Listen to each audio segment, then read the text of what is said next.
HRD, IT, RTG మంత్రివర్యులు శ్రీ నారా లోకేష్ గారు, జిల్లా ఇన్ఛార్జి మంత్రివర్యులైనటువంటి సత్యకుమార్ యాదవ్ గారు, మైనింగ్ మరియు ఎక్సైజ్ శాఖ మంత్రి అయినటువంటి కొల్లు రవీంద్ర గారు, గౌరవ శాసన మండలి సభ్యులు కెఎస్ లక్ష్మణరావు గారు, గౌరవ శాసనసభ్యులు బోండా ఉమా గారు, గౌరవ శాసన మండలి సభ్యులు చిరంజీవి గారు, శ్రీకాంత్ గారు, రామ్ గోపాల్ రెడ్డి గారు, గౌరవ శాసనసభ్యులు యార్లగడ్డ వెంకట్రావు గారు, కోలికపూడి శ్రీనివాసరావు గారు, కార్యదర్శి పాఠశాల మరియు ఉన్నత విద్య కోన శశిధర్రావు గారు, అధ్యాపకులు, ఉపాధ్యాయులు, అదే మాదిరిగా అవార్డు గ్రహీతలు అందరికి కూడా పేరు పేరున మనస్ఫూర్తిగా నమస్కారాలు, అభినందనలు, శుభాభినందనలు. ఈరోజు ఒక మంచి కార్యక్రమానికి మనం అందరం ఇక్కడ సమావేశమయ్యాం. ఇప్పుడే అందరి ఉపన్యాసాలు కూడా విన్నాను, వారి ఆలోచనలు కూడా చూశాను. ఒక తెలుగు పండిట్ దగ్గర నుంచి బయోటెక్నాలజీ ప్రొఫెసర్ వరకు, అదే మరి రాజకీయ నాయకులు కానీ మీ అడ్మినిస్ట్రేషన్ కంట్రోల్ చేసే సెక్రటరీ వ్యూస్ కూడా విన్నాను. అయితే ఈరోజు మీ అందరినీ మనస్ఫూర్తిగా అభినందిస్తున్నాం.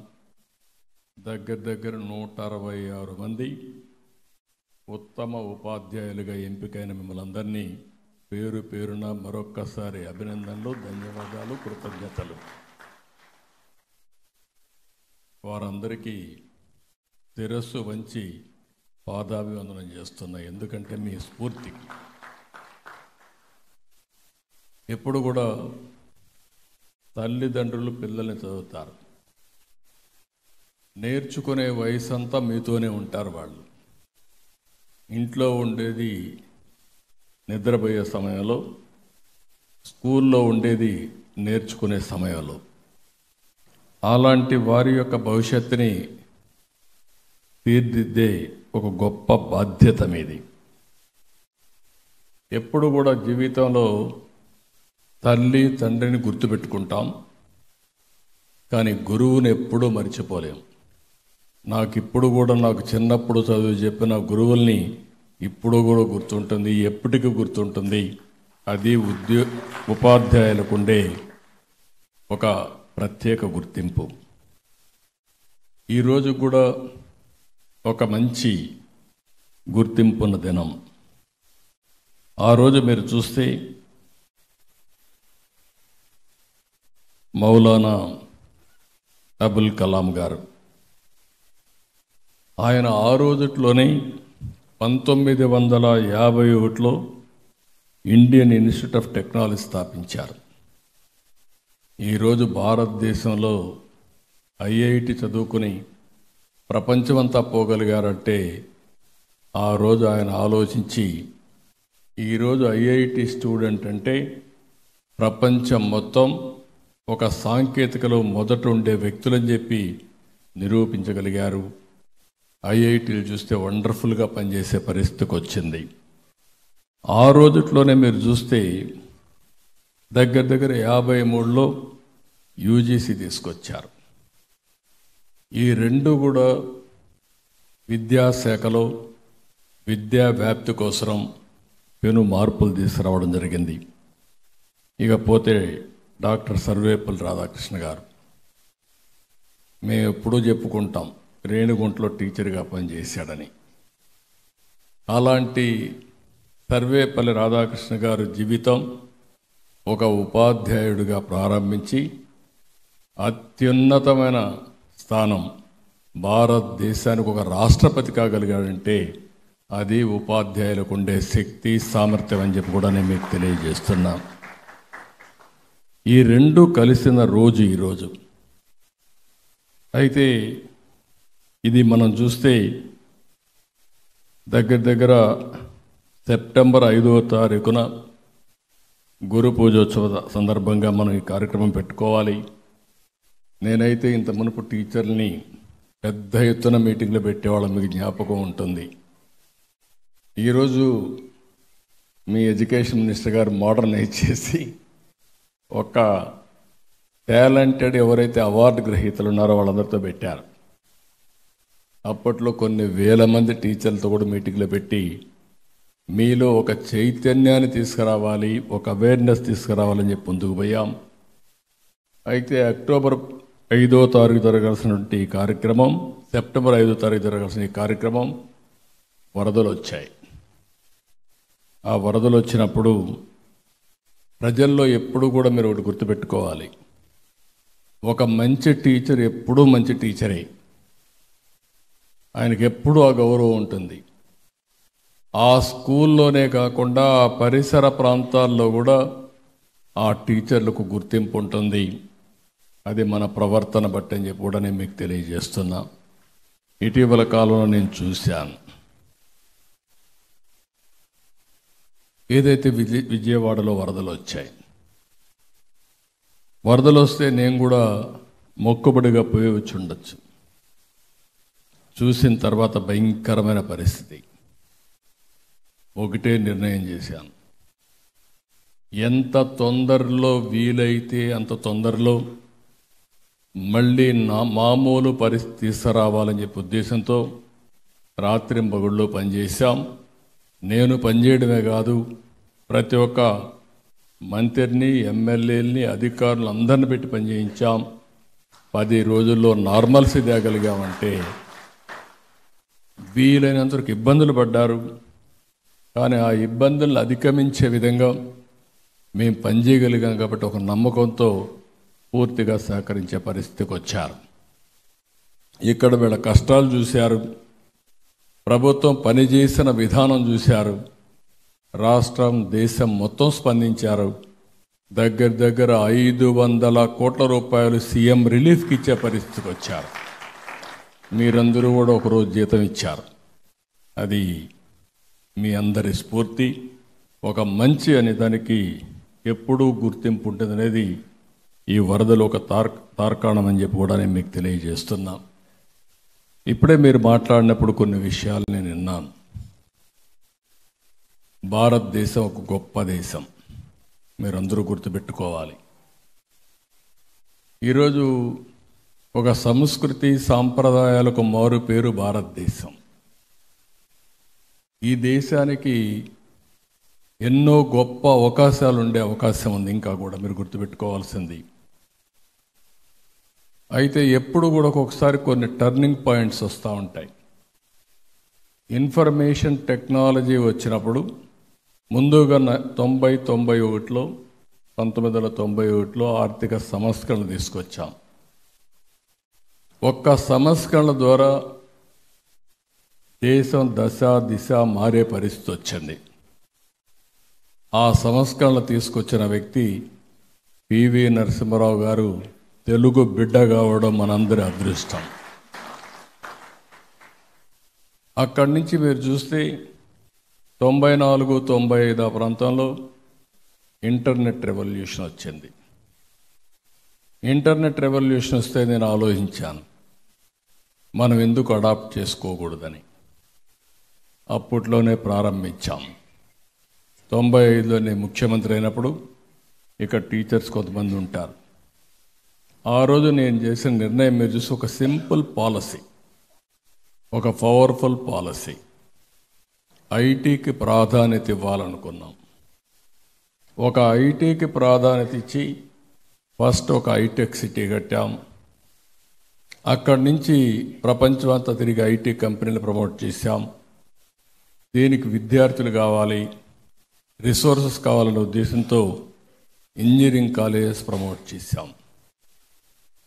25 ఇంజనీరింగ్ కాలేజీలు 10 ఏళ్లలో, 9 ఏళ్లలో 300 ఇంజనీరింగ్ కాలేజీలు చేస్తే, ఆ నిర్ణయం ఈరోజు మీరు చూస్తే, మీరు చదువు చెప్పిన పిల్లలు అమెరికాకి వెళ్ళి అమెరికాలో $1,20,000 ఆదాయం, తలసరి ఆదాయం సంవత్సరానికి. అమెరికాలో చదువుకున్న అమెరికన్స్ ఆదాయం $60,000. వాళ్ళందరూ కూడా మీ ఎలిమెంటరీ స్కూల్లో ఇక్కడ ఉన్నటువంటి గురువులు టీచ్ చేసిన విద్యార్థులే. మామూలు గ్రామీణ ప్రాంతాల్లో చదువుకున్న వాళ్ళే. ఇప్పుడు కొత్త థియరీ ఒకటి తీసుకొచ్చారు, ఇంగ్లీష్ వస్తేనే భవిష్యత్తు ఉంటుందని. నేను ఎప్పుడో ఒకటే చెప్తున్నా, తెలుగు అనేది తెలుగు జాతిని గుర్తించేది. భాష ఎవరు మర్చిపోయినా జాతి మరుగుపడిపోతుంది. అదే సమయంలో ఇంగ్లీష్ కావాలి, ఎందుకంటే డబ్బులు సంపాదించుకోవడానికి. రెండు కూడా బ్యాలెన్స్ చేసుకొని ముందుకు పోవాలి తప్ప భాషను మర్చిపోతే పూర్తిగా జాతి నిర్వీర్యం అవుతుంది, జాతి మరుగున పడే పరిస్థితి వస్తుంది. ఈ విషయం కూడా మనం గుర్తుపెట్టుకోవాల్సిన అవసరం ఉంది. ఈరోజు ఈ సమావేశంలో మిమ్మల్ని అందరినీ చూస్తున్నాం.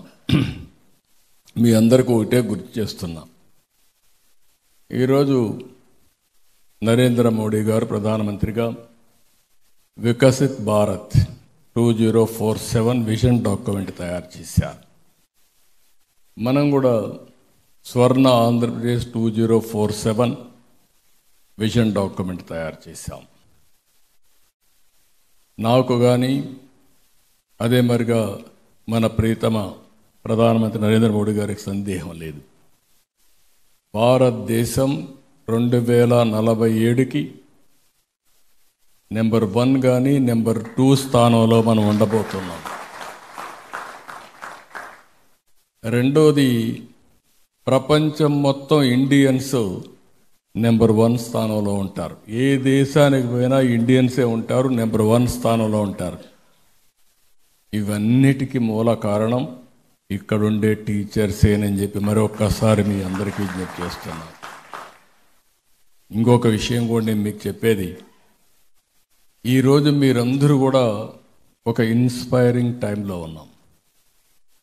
మనం టెక్నాలజీ అడాప్ట్ చేసుకున్నాం, ఆ తర్వాత ఆ టెక్నాలజీ ఒక పవర్ఫుల్ టూల్గా తయారైంది. ఇంకొక పక్కన భారతదేశంలో జనాభా అనేది ఒక అడ్వాంటేజ్గా వచ్చింది. ప్రపంచంలోనే మీరు ఒక్కసారి చూస్తే యంగెస్ట్ దేశం భారతదేశం. ఈ అడ్వాంటేజ్ ఇంకొక 25 సంవత్సరాలు ఉంటుంది. నేను అందుకే ఈరోజు ఇంకొక మాట చెప్పాను, పాపులేషన్ మేనేజ్మెంట్ అని చెప్పి మాట్లాడాను. ఇటీవల మీరు ఒకసారి చూసినప్పుడు పుతిన్ మాట్లాడుతున్నారు, రష్యా ప్రధానమంత్రి.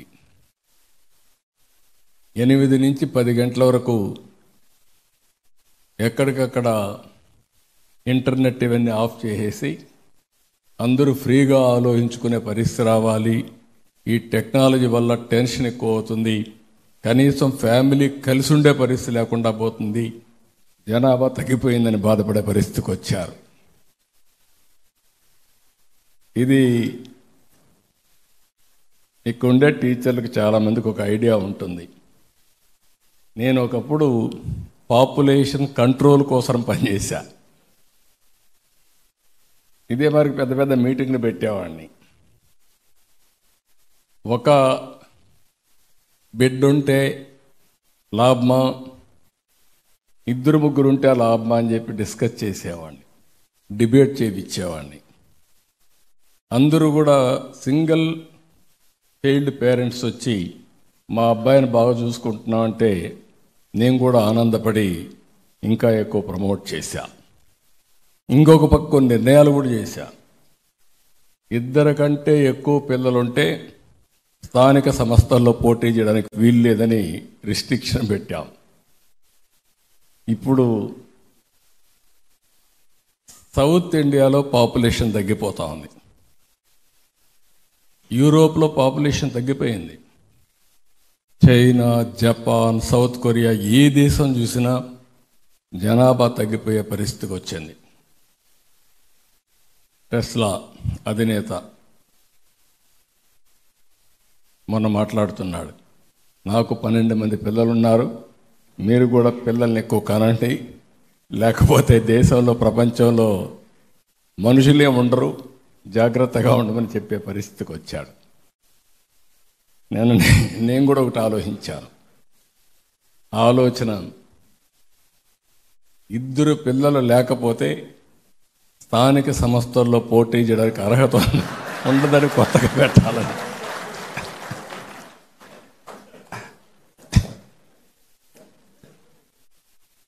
అంటే కొన్ని నిర్ణయాలు మనం చేయకపోతే కడాన మనం పని చేయబోయేది మనుషుల కోసంగా, చెట్ల కోసం పని చేయాలి. అంటే ఒక్కొక్కసారి కొన్ని దేశాలు సరైన సమయంలో స్పందించకపోతే వచ్చే ప్రమాదాలు ఇవన్నీ. ఈ రోజు నుంచి మనం కూడా ఆలోచించి ఇలాంటి నిర్ణయాలు చేయగలిగితే భారతదేశానికి ఒక పెద్ద అడ్వాంటేజ్ ఉంది. 2047 వరకు మనకు డెమోగ్రఫిక్ డివిడెంట్ అడ్వాంటేజ్ ఉంటుంది. సౌత్ ఇండియాలో పాపులేషన్ తగ్గుతూ ఉంది, యూపీ బీహార్లో పాపులేషన్ కొద్దిగా పెరుగుతూ ఉంది. రాను రాను ఆదాయం పెరిగితే స్వార్థం పెరిగి పిల్లలు వద్దనుకుంటారు. నేను ఎప్పుడూ ఒకటి చెప్పేవాడిని, ఐటీని ప్రమోట్ చేశాను. భార్యాభర్త ఇద్దరికి ఐటీ ఉద్యోగాలు వచ్చాయి. వాళ్ళందరూ ఏ స్టేజ్కి వచ్చారంటే double income, no kids, let us enjoy. ఇది చూసిన తర్వాత నాకు అనిపించింది, ఇవన్నీ కూడా ఎందుకు చెప్తున్నానంటే మనందరికీ భవిష్యత్తులో మీరు టీచర్స్, సమాజాన్ని ప్రభావితం చేసే శక్తి మీకుంది. మీరు చెప్పగలిగితే ప్రజలు కూడా విశ్వసిస్తారు. అది ఇప్పటి నుంచి ప్రారంభిస్తే భారతదేశ శక్తిని ఎవ్వరూ అడ్డుకోలేరు. ప్రపంచాన్ని శాసించే శక్తి ఒక్క భారతదేశానికే ఉందని చెప్పి కూడా నేను మీకు తెలియజేస్తున్నా. అదే సమయంలో బ్రిటిష్ వాళ్ళు ఇండియాకు వచ్చారు, వ్యాపారానికి వచ్చారు. వ్యాపారం చేస్తూ చేస్తూ మొత్తం దేశాన్ని హస్తగతం చేసుకున్నారు. నేను అది కూడా చెప్పేవాడిని. పోతూ పోతూ కోహినూర్ డైమండ్ కూడా తీసుకుపోయారు. కానీ ఒకటి మాత్రం వదిలిపెట్టిపోయారు, ఇంగ్లీష్ వదిలిపెట్టిపోయారు. ఎందుకంటే తీసుకుపోలేకపోయారు. అప్పటికి అందరం ఇంగ్లీష్ నేర్చేసుకున్నాం. రెండేది, మనకు మ్యాథమెటిక్స్ వెరీ స్ట్రాంగ్గా ఉంటాం. మ్యాథమెటిక్స్, ఇంగ్లీష్ రెండు కలిపి ఐటీలో ప్రపంచంలో ఒక పెద్ద శక్తివంతమైనటువంటి ఇంటలెక్చువల్ కమ్యూనిటీ తయారైంది. ఇది మనం అందరం గుర్తుపెట్టుకోవాల్సిన అవసరం ఉంది. మనం కానీ జనాభా మేనేజ్మెంట్ చేయగలిగితే 2047 లేకపోతే ఇంకో 10 సంవత్సరాల తర్వాత 100 దేశాల్లో సర్వీస్ పేరుతో ఆ దేశాల్లో కార్పొరేట్ గవర్నెన్స్లో, పబ్లిక్ గవర్నెన్స్లో మనమే ఉంటాం. మన అవసరం అందరికీ ఉంటుంది. ఇది యథార్థం అని చెప్పి కూడా నేను మీకు తెలియజేస్తున్నా.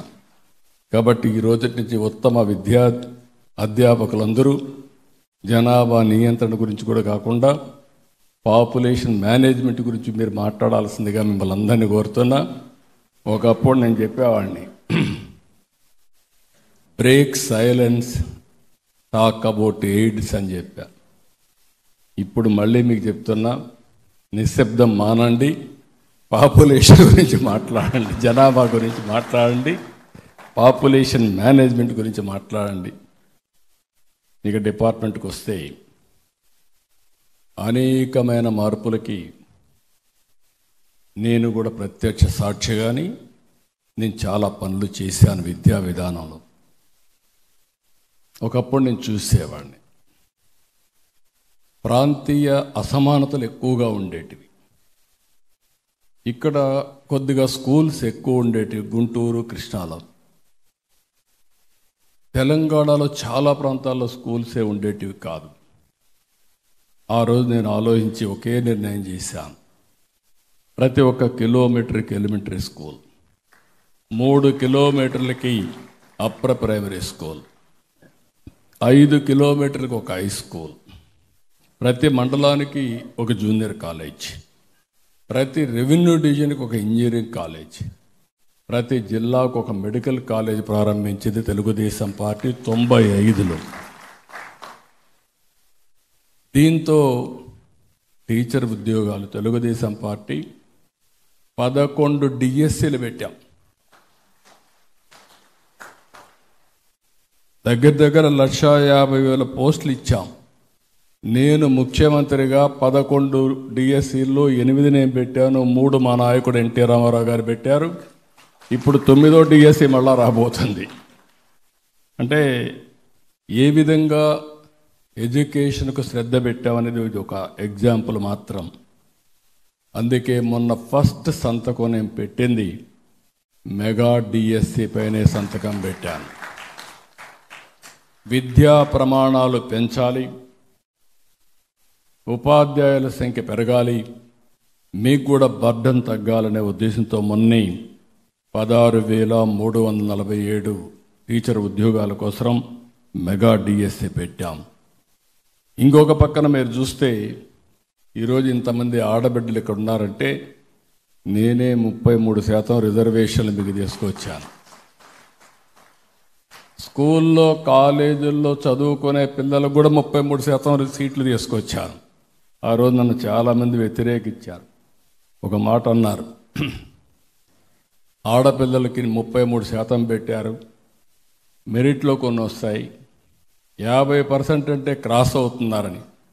నేను ఆ రోజు ఒకే మాట చెప్పాను, కొన్ని రోజులు క్రాస్ అయినా నష్టం లేదు, చాలా సంవత్సరాలు నష్టపోయారు, అది బ్యాలెన్స్ అవుతుందని చెప్పాం. ఈరోజు బ్రహ్మాండంగా టీచర్లే కాకుండా అన్ని రంగాల్లో మీరు రాణించే పరిస్థితికి వచ్చారు. ఇంకొక పక్కన నేను ఆధునికతలో ఎప్పటికప్పుడు ముందుకు పోయాం. ఈ విషయం కూడా మీరు గుర్తుపెట్టుకోవాలి. పోయిన గవర్నమెంట్లో మీరు చూస్తే 5,000 డిజిటల్ క్లాస్ రూమ్స్ ఓపెన్ చేశాం, వర్చువల్ క్లాస్ రూమ్స్ ఓపెన్ చేశాం. అవి కూడా ఒక మోడర్నైజేషన్తో మనం ముందుకు పోయే పరిస్థితికి వచ్చాం. అవసరమైతే ఒక 20 స్కూల్స్కి 15 స్కూల్స్కి సెంట్రలైజ్ చేసి అక్కడ ల్యాబ్ పెట్టి అక్కడి నుంచి టీచర్ మాట్లాడితే లోకల్గా క్లాసులో ఉండే టీచర్ సప్లిమెంట్ చేసే విధంగా బెస్ట్ టీచర్స్ అందరిని ఉపయోగించుకోవడానికి మనం ముందుకు పోయే పరిస్థితికి వచ్చాం. ఇంకొక పక్క మీరు చూసినప్పుడు ప్రతిభ అవార్డ్స్ తీసుకొచ్చాం. నాకు ఇప్పుడు కూడా ఒక హ్యాపీ, ఎందుకంటే ఎక్కడో ఉంటాడు, జీవితంలో బాగా పైకి వచ్చి ఉన్నత స్థాయిలో ఉంటాడు, ఒక ఐఏఎస్ ఐపీఎస్ అయిన వాళ్ళు వచ్చి, సార్ మీరు ప్రతిభా అవార్డు పెట్టారు, ఆ ప్రతిభా అవార్డులో చదువుకొని నేను ఈ స్థాయికి వచ్చానని చెప్పినప్పుడు చాలా గర్వించగలుగుతున్నాను. ఆ రోజు నేను ఒక ప్రిన్సిపల్ తీసుకున్నాను, మెరిట్ని ప్రమోట్ చేయాలంటే ఏ విధంగా చేయాలని ఆలోచించినప్పుడు ఎక్కడైనా సరే కామన్ ఎగ్జామ్లో పాస్ అయితే ఫర్దర్గా చదువుకు తల్లిదండ్రులపైన ఆధారపడకుండా గవర్నమెంటే చదివించాలనే ఉద్దేశంతో మెరిట్తోనే చదువుకునే విధానానికి ప్రారంభం కావాలనే ఉద్దేశంతోనే ప్రతిభ అవార్డు తీసుకొచ్చాం. అది కూడా మంచి ఫలితాలు వచ్చింది. కానీ ఇటీవల అవన్నీ పోయే పరిస్థితికి వచ్చారు. ఈరోజు ఇంకొక పక్కన మీరు గుర్తుపెట్టుకోవాల్సిన ఎక్కువ ఉండే టీచర్స్ అందరూ. ఒకప్పుడు టీచర్ అంటే నేను చాలామంది జిల్లా పరిషత్ చైర్మన్స్ ఉండేవాళ్ళు. జిల్లా పరిషత్ చైర్మన్స్ కొంతమందికి ఇప్పుడు ఉండేవాళ్ళకి తెలియకపోవచ్చు. టీచర్స్ ట్రాన్స్ఫర్ జిల్లా పరిషత్ చైర్మన్ చేసేవాడు. నేను 95లో సీఎంగా వచ్చినప్పుడు జిల్లా పరిషత్ చైర్మన్ సిగరెట్ తాగుతూ ఆ సిగరెట్ అయిపోయిన తర్వాత ఎవరైనా ఒక పాలిటీషియన్ పోయి ఈ టీచర్ని ట్రాన్స్ఫర్ చేయమంటే, లేకుంటే ఈ టీచర్ని ఇక్కడికి వేయమంటే దాని వెనకాల సంతకం పెట్టి పంపించాడు. మీ జాతకాలు ఆ రోజు ఒక జిల్లా పరిషత్ చైర్మన్ ఫుట్బాల్ మారిగా ఆడుకునే పరిస్థితి. అది చూసిన తర్వాత నాకు అనిపించింది, మీరు పాలిటీషియన్ రావడం ఏంటి, ఎందుకు వెళ్ళాలి, టీచర్ గౌరవంగా ఉండాలి, సమాజంలో గౌరవించదగ్గ వ్యక్తుల్లో నెంబర్ 1గా ఉండాలనే ఉద్దేశంతో ఎక్కడికి పోయే పని లేకుండా కౌన్సిలింగ్ విధానం తీసుకొచ్చా. ఇది ఫస్ట్ టైం దేశంలో తీసుకొచ్చాం. ఆ కౌన్సిలింగ్ వల్ల మీ పనితనాన్ని బట్టి మీరు ఏ ప్లేస్ కోరుకుంటే ఆ ప్లేస్ మీకు వచ్చే విధంగా చేసింది ఆనాటి ప్రభుత్వం అని చెప్పి కూడా నేను మీకు తెలియజేస్తున్నా. ఈరోజు మళ్ళీ మీరు ఒకసారి చూస్తే నాలెడ్జ్ ఎకానమీకి దోహదం చేయాలనే ఉద్దేశంతో ఇటీవల మనకు బైఫర్కేషన్ అయ్యింది 2014లో. అయినప్పుడు చాలా ఇబ్బందులు వచ్చాయి. బైఫర్కేషన్ యాక్ట్లో కొన్ని ఇన్స్టిట్యూషన్స్ పెట్టారు, ఇన్స్టిట్యూషన్స్ ఆఫ్ ఎక్సలెన్స్ పెట్టారు. ఐఐటి తిరుపతి దాని మీద నేను ఉపయోగించుకొని IIT Tirupati, IISER Tirupati, IIM Visakhapatnam, NIT Tadepalligudem, triple IT Kurnool, central university Anantapur, tribal university కూడా తీసుకొస్తే మొన్నటి వరకు చేయకపోతే ఇప్పుడు వర్క్ స్టార్ట్ చేశాం. తొందరలోనే కంప్లీట్ అవుతాయి. దగ్గర ఇక్కడనే all India institute of medical science మంగళగిరిలో పెట్టాం. ఇవన్నీ పెట్టి ఆంధ్రప్రదేశ్ రాష్ట్రంలో ఇన్స్టిట్యూషన్స్ ఆఫ్ ఎక్సలెన్స్ ఉండాలని ముందుకు పోయిన ప్రభుత్వం తెలుగుదేశం ప్రభుత్వం. మన పిల్లలు మామూలుగా చదువుకోవడం కాదు, బెస్ట్ యూనివర్సిటీ చదువుకోవాలని ఉద్దేశించి ఇవన్నీ తీసుకొచ్చాం. ఈరోజు ఎన్డీఏ ప్రభుత్వం ఇవన్నీ కూడా పూర్తిగా సహకరించి అవన్నీ కూడా ప్రెమిసెస్ అన్ని కంప్లీట్ చేసే పరిస్థితికి వచ్చాం. ఈరోజు అమరావతిలో విట్టు తీసుకొచ్చాం, ఎస్ఆర్ఎం తీసుకొచ్చాం, అమృత్ తీసుకొచ్చాం, ఇంకో పక్క ఎక్స్ఎల్ఆర్ఐ తీసుకొచ్చాం. ఇవన్నీ కొన్ని పోయే పరిస్థితికి వచ్చింది. మళ్ళీ విశాఖపట్నం, అమరావతి, తిరుపతి 3 ప్రాంతాలని ఒక విజ్ఞాన కేంద్రాలుగా తయారు చేసే బాధ్యత, ఎడ్యుకేషన్ హబ్గా తయారు చేసే బాధ్యత మనం తీసుకుంటాం. అవి కూడా చేస్తాం. మనస్ఫూర్తిగా మీ మంత్రి గారిని అభినందిస్తున్నా. ఎందుకంటే బాత్రూమ్ ఫోటోలు తీసే పని లేకుండా మీకు విముక్తి కలిగించారు. నాకైతే ఆశ్చర్యం వేస్తుంది.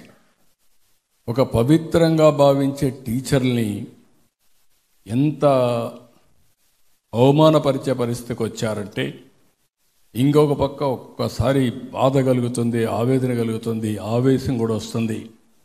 నా జీవితంలో నేను బాధపడింది, టీచర్ని గౌరవించాలని నేను కౌన్సిలింగ్ తీసుకొస్తే టీచర్ని అవమానపరిచే విధంగా బ్రాందీ షాపుల్ని ముందర మిమ్మల్ని పెట్టి క్రౌడ్ని రెగ్యులేట్ చేయాలన్నప్పుడు చాలా బాధపడ్డా. మీరు ఎంత బాధపడతారని ఆలోచించాను. ఎందుకు ఈ మాట అడుగుతున్నానంటే, చాలామంది ఉంటారు గవర్నమెంట్లో, పోలీసులు ఉన్నారు, హోంగార్డ్స్ ఉన్నారు. కానీ అందరికంటే గౌరవించవలసిన వృత్తి, పిల్లల భవిష్యత్తు తీర్చిదిద్దే శక్తి ఉండే ఏకైక వర్గం టీచర్సు. అలాంటి టీచర్లు గౌరవించవలసిన బాధ్యత ప్రతి ఒక్కరిపైన ఉందని చెప్పి కూడా నేను మీకు తెలియజేస్తున్నా. ఇంకో పక్కన బకాయిలు ఇప్పుడే చెప్పారు, చాలామంది చెప్పారు. మీ ఒక్క డిపార్ట్మెంటే కాదు, 1,35,000 కోట్ల రూపాయలు అవుట్ స్టాండింగ్ బిల్స్ ఉన్నాయి, 10 లక్షల కోట్ల రూపాయల అప్పులు ఉన్నాయి. అన్ని వ్యవస్థలు విధ్వంసం అయ్యాయి. నేను 4వ సారి ముఖ్యమంత్రి. నాకు ఇంత డిఫికల్టీ ఎప్పుడూ కనపడలా. ఎందుకంటే ఇంత మునుపు ఎవ్వరు కూడా వ్యవస్థల్ని విచ్ఛిన్నం చేయాల. ఫస్ట్ టైం వ్యవస్థల్ని విచ్ఛిన్నం చేసి బ్రాండ్ దెబ్బతీసి చాలా దెబ్బతీసే పరిస్థితికి వచ్చారు. దీనివల్ల చాలా ఇబ్బందులు వచ్చాయి. నేను ఒకటే మీ అందరినీ కోరుతున్నా, ఏవైతే ఇబ్బందులు ఉన్నాయో దీన్ని చూసి నేను భయపడిపోయి వెనక్కిపోవడం లేదు. మేము ఒకటే పిలిపించాం. ఆ పిలుపు మీరు కూడా స్పందించారు. ప్రజలు గెలవాలి, ప్రజలు గెలవాలంటే ఎన్డీఏ గవర్నమెంట్ రావాలి, మళ్ళీ రాష్ట్రాన్ని పునర్నిర్మాణం చేసుకోవాలని చెప్పి ఒక పిలిపిస్తే, చరిత్రలో ఎప్పుడూ గెలిపించిన విధంగా 93% సక్సెస్ రేట్ వచ్చింది. అందులో టీచర్స్ మీ రోజు కూడా పెద్ద ఎత్తున ఉంది. అలాంటి చొరవ చూపించిన అందరినీ కాపాడుకోవాల్సిన అవసరం ఉంది. ఈరోజు ఇంకొక పక్కన మీరు చూస్తే భవిష్యత్తు, ఎక్కడ చూసినా నాలెడ్జ్ ఎకానమీకే భవిష్యత్తు ఉంటుంది. రాబోయే రోజుల్లో హార్డ్ వర్క్ చేయడం కాదు, స్మార్ట్ వర్క్ చేయాలి. ఒక సెల్ ఫోన్ ఉంటే చాలు, ప్రపంచంలో ఎక్కడున్నా బతికిపోతాం, ఏ పని కావాలన్నా చేసుకుంటాం. ఆ స్టేజ్కి రీచ్ అయిపోయాం. ఈ నాలెడ్జ్ ఎకానమీలో టీచర్స్ కూడా గుర్తుపెట్టుకోవాల్సింది, ఎక్కడికక్కడ మీ స్కిల్స్ని మీరు పెంచుకోవడమే కాకుండా పిల్లల్లో కూడా ఆ స్కిల్స్ పెంచవలసిన బాధ్యత మీ దగ్గర ఉంది. ఇది అనునిత్యం మనందరం ఆలోచించాల్సిన అవసరం ఉంది. ఈరోజు మొదటి స్టేట్ ఆంధ్రప్రదేశ్ రాష్ట్రం స్కిల్ సెన్సస్ చేసి భవిష్యత్తుకు ఎలాంటి స్కిల్స్ కావాలనో అలాంటి స్కిల్స్ నేర్పించడం కోసం ఒక కార్యక్రమం పెట్టుకున్నాం. ఇది ఒక వినూత్నమైన కార్యక్రమం కింద నేను భావిస్తున్నానని చెప్పి కూడా నేను మీకు తెలియజేస్తున్నా. ఈరోజు ఇంకొక విషయం కూడా మీరు గుర్తుపెట్టుకోవాల్సిన అవసరం ఉంది. ఈరోజు అపార్ ఉంది, పిల్లలందరి డేటా దాంట్లో అప్డేట్ చేస్తున్నాం. దీనివల్ల 20 సంవత్సరాల తర్వాత ఎలాంటి రిసోర్సెస్ కావాలనో ఇప్పుడే మనం ప్లానింగ్ చేసి కరికులం కూడా ఇప్పటి నుంచే మార్చుకునే అవకాశం వచ్చే అవకాశాలు ఉన్నాయి. నేను 20 సంవత్సరాల మునుపు ఐటీ ప్రారంభించినప్పుడు ఆర్టిఫిషియల్ ఇంటెలిజెన్స్ గురించి నేను ఆలోచించాల. ఐటీ పెట్టాం, ఈ ఐటీ ముందుకు తీసుకుపోతుంది, ట్రాన్స్పరెన్సీ వస్తుంది, అకౌంటబిలిటీ వస్తుంది, లేకపోతే స్పీడీనెస్ పెరుగుతుంది. కాంపిటేటివ్ వరల్డ్లో ఐటీ ఉంటే తప్ప మనం పోటీ ప్రపంచం నిలబడలేమని చెప్పి పెట్టాం. అది ఈరోజు ఆర్టిఫిషియల్ ఇంటెలిజెన్స్ వరకు వెళ్ళి డీప్ టెక్నాలజీ వరకు వెళ్ళే పరిస్థితికి వచ్చాం. ఈరోజు మనం ఏ నిర్ణయం చేయాలన్నా ఆర్టిఫిషియల్ ఇంటెలిజెన్స్ ఉపయోగించుకుంటే 90% మనం తీసుకునే నిర్ణయాలు కరెక్ట్గా ఉంటాయి. అది మాస్టరైజ్ చేస్తే 95-97% కూడా యూనిఫామ్గా కరెక్ట్ నిర్ణయాలు తీసుకునే పరిస్థితి వస్తుంది. ఇది వినూత్నమైనటువంటి విధానం అని చెప్పి కూడా నేను మీకు తెలియజేస్తున్నా. నేను ఆ రోజు బయోటెక్నాలజీ అన్నప్పుడు మాట్లాడుతున్నా. నేను 20 ఏళ్లకు మునుపు బయోటెక్నాలజీ పెట్టాను హైదరాబాద్లో.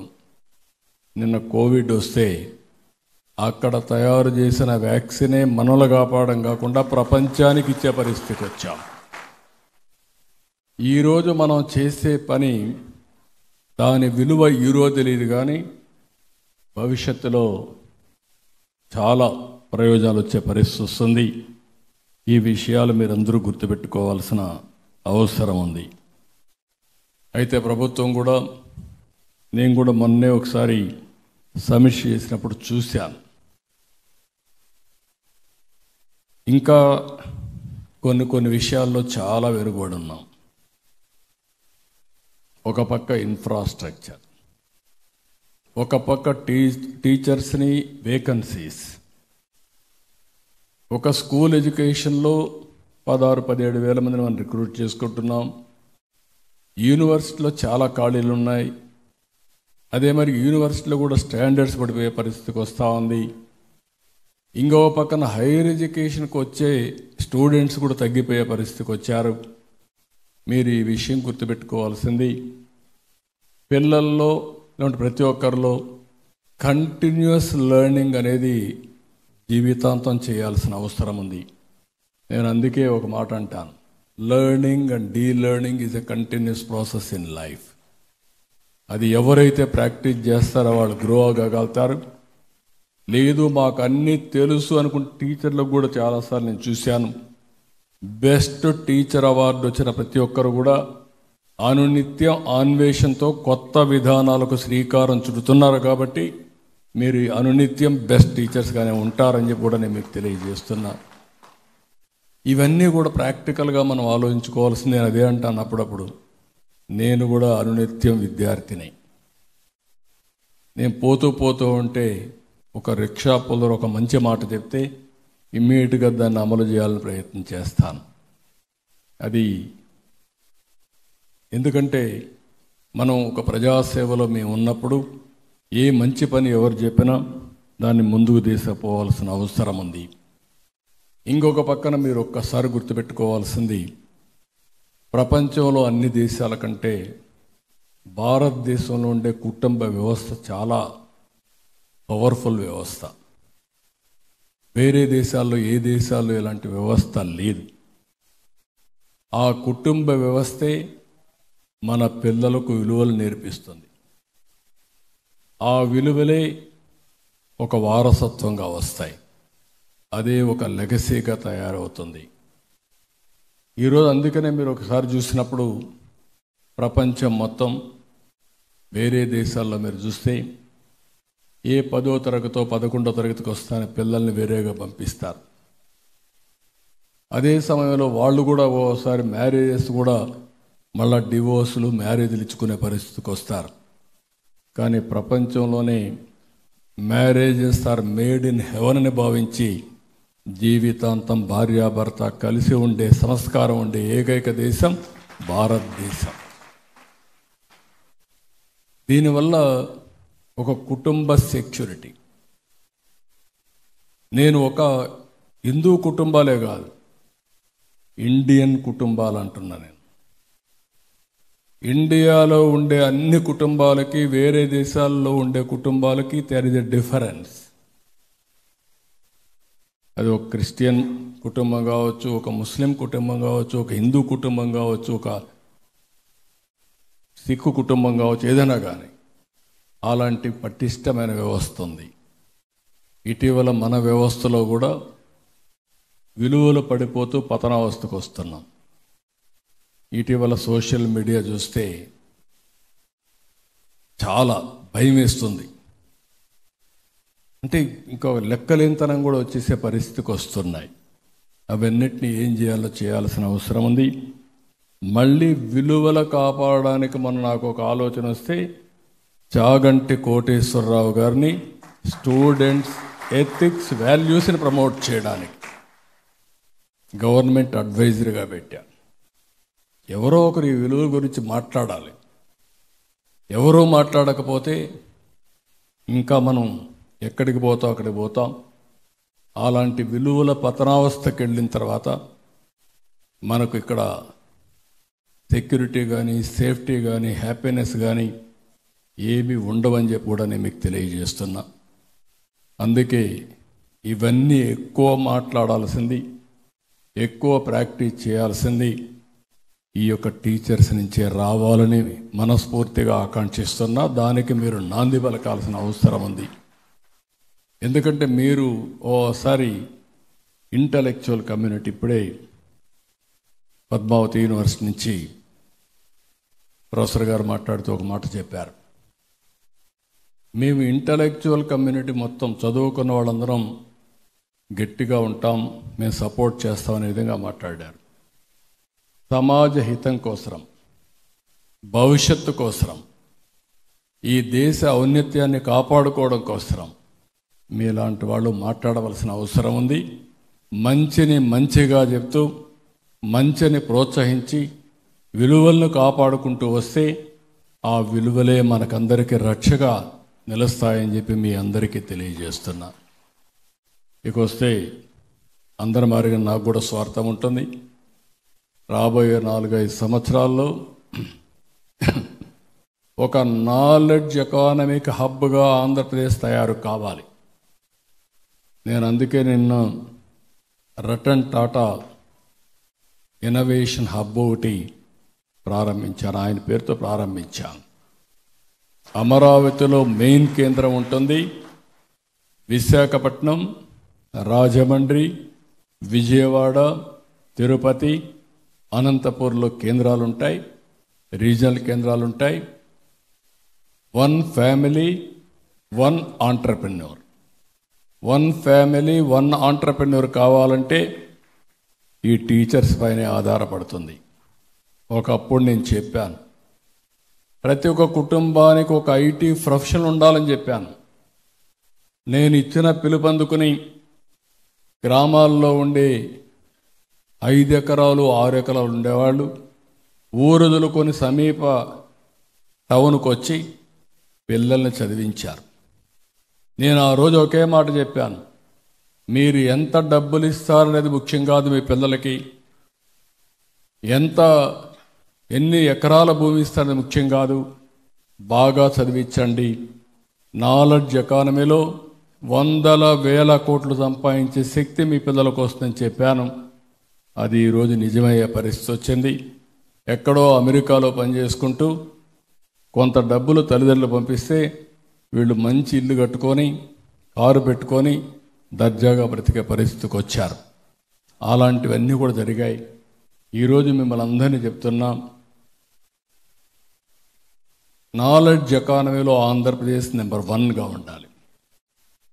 ఆ నాలెడ్జ్ ఎకానమీలో నెంబర్ 1గా ఉండాలంటే టీచర్స్ పైన ఇది ఆధారపడుతుంది. మీరు దానికి నాంది పలకాల్సిన బాధ్యత మీరు తీసుకోవాల్సిన అవసరం ఉంది. అదే మరి ప్రతి ఒక్క టీచర్ ఒక విజ్ఞాన గనిగా తయారు కావాలి.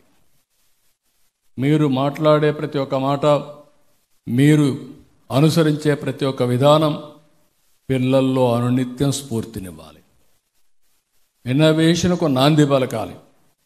నేను అందుకనే అప్పుడప్పుడు మాట్లాడుతూ ఉంటాను, ఇన్నోవేషన్స్ ఎవరైతే చేస్తారో, వినూత్నమైన ఆలోచనలు ఎవరైతే చేస్తారో వాళ్ళే ముందుకు పోతారు. ఎవరైతే ఆలోచన చేయడం మానేసి రొటీన్గా ఉంటారో వాళ్ళు అక్కడే ఉంటారు, పతనావస్థకి వెళ్ళిపోతారు. అలాంటి పరిస్థితి రాకూడదని ఎప్పుడు చెప్తా ఉంటాను. నేను కూడా ఈ టీచర్ కమ్యూనిటీకి అందరికీ తెలియజేసేది, మీరు టీచ్ చేసే విధానంలో కూడా అనునిత్యం ఆలోచిస్తే కొత్త కొత్త ఆలోచనలు వస్తాయి. కొత్త కొత్త ఆలోచనలతో వినూత్నంగా మీరు టీచ్ చేయగలిగితే పిల్లల్లో కూడా సస్టైనబుల్ ఎనర్జీ ఉంటుంది, ఇన్స్పిరేషన్ ఉంటుంది, వాళ్ళు కూడా ముందుకు పోయే పరిస్థితి వస్తుంది. ఇవన్నీ మీరు చేయండి. మీ గౌరవాన్ని, మీ ప్రతిష్టను కాపాడే బాధ్యత ఈ ప్రభుత్వం తీసుకుంటామని మరొక్కసారి మీ అందరికీ తెలియజేసుకుంటూ, ఇలాంటి అకేషన్స్ అప్పుడప్పుడు పెట్టుకుందాం, మీతో కూడా ఫ్రాంక్గా మాట్లాడతాం, మీ ఆలోచనలు కూడా వింటాం. అందరం కలిసి ఈ రాష్ట్రాన్ని అభివృద్ధి చేస్తూ భారతదేశం ప్రపంచ దేశాల్లో అగ్రదేశంగా తయారైతే భారతదేశంలో ఆంధ్రప్రదేశ్ నెంబర్ 1 రాష్ట్రంగా ఉండాలనేది నా ఆకాంక్ష. మీరు తయారు చేసే పిల్లలు ప్రపంచంలోనే తెలుగు జాతిని నెంబర్ 1గా తయారు చేసే శక్తి మీకుంది. అలాంటి నెంబర్ 1 జాతిగా ప్రపంచంలో ఉండాలంటే దానికి స్ఫూర్తినివ్వాల్సిందే మీరేనని చెప్పి తెలియజేసుకుంటూ, ఆ స్ఫూర్తిని ఇస్తారని చెప్పి కూడా నేను మీకు తెలియజేసుకుంటూ, నా ఏకైక కోరిక 2047కి ప్రపంచంలోనే నెంబర్ 1 జాతి ఏదంటే దానికి చిరునామాగా తెలుగు జాతి ఉండాలనేది నా ఆకాంక్ష. జూయిష్ కాదు, అమెరికన్స్ కాదు, చైనీస్ కాదు, తెలుగువాడు ఉండాలి, భారతీయుడు ఉండాలి. ఆ తెలుగువాడికి మీరు స్ఫూర్తినివ్వాల్సిందిగా మరొక్కసారి కోరుకుంటూ, మిగిలిన మీ విషయాలని మీ మంత్రి గారు చెప్పారు, ఆఫీసర్లు చెప్పారు, వారికి పూర్తిగా నేను సహకరిస్తా. మీరు మాత్రం నేను చెప్పిన మెసేజ్ని ప్రతి ఒక్క ఇంటికి తీసుకెళ్ళండి, ప్రతి ఒక్క స్టూడెంట్కి తీసుకెళ్ళండి, ఎక్కడికక్కడ వాళ్ళకు స్ఫూర్తినిమ్మని మరొక్కసారి కోరుకుంటూ మరొక